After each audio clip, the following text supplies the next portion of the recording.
This tutorial will be showing you how to upload a short video to YouTube online completely for free. If this helped, drop a like, share the video, and subscribe for more. Presets and effects for life, click the link down below and enjoy the tutorial.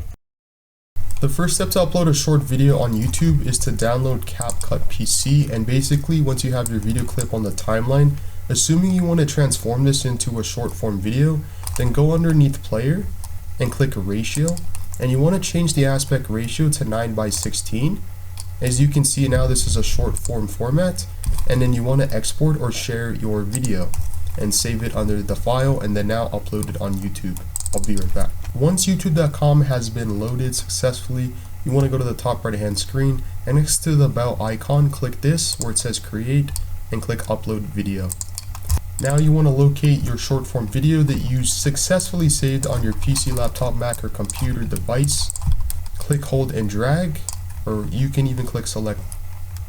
And as you can see, it will say out here on the top hand screen that it looks like you're uploading a YouTube short, and if you are in the ad revenue, then you will make money.